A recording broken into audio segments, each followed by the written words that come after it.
F'Malta, is-sena li għaddiet kienu reġistrati 3 vittmi ta' traffikar tal-persuni. It-tlieta li huma nisa tal-fuq minn 18-il sena.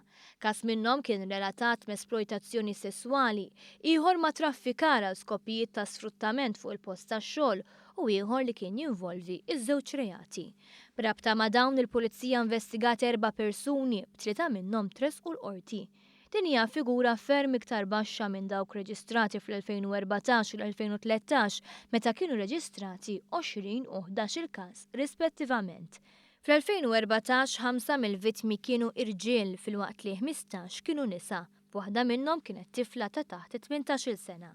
L-irġiel kienu traffikati għal skopijiet ta' sfruttament fuq il-post tax-xogħol, l-istess abbuż li sfaw vittmi tiegħu 10 min-nisa.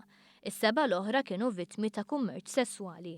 5 persuni kienu investigati mill-Pulizija, 3 tresqu l-qorti iżda l-ebda akkużat ma nstab ħati s'issa, hekk kif il-każi għadhom għaddejjin.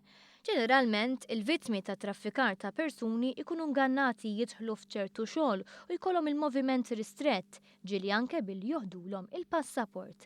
B'ħafna minnhom jibqgħu lura milli jfittxu l-għajnuna ħafna drabi minħabba biża' ta' min jisfruttom. Fid-dawn li l-ammont ta' barranin li jaħdmu f'Malta qed jikber u wħud minnhom jistgħu jkunu vulnerabbli għall-esploitazzjoni f'forma ta' traffikar ta' persuni, il-ġrieda kontra din il-forma moderna ta' skjavitu qed tissaħħaħ.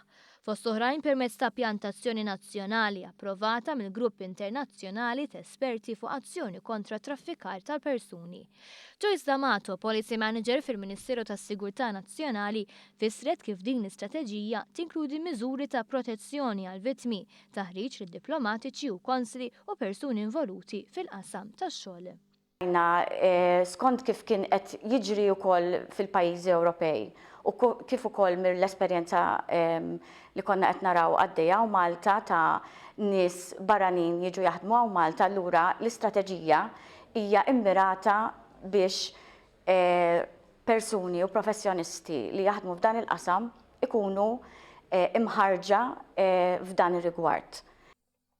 Flaqa ma' dawn l-esperti barranin, il-Ministru Carmelo Abela saħaq li permezz ta' Kumitat Internazzjonali il-Gvern bl-għajnuna tal-Pulizija u laqdiet mhux governattivi se jissokta bil-monitoraġġ u spezzjonijiet f'negozji li jkunu suscettibbli għas-sess u traffikar ta' ħaddiema biex dawn il-vittmi ikunu mejjuna.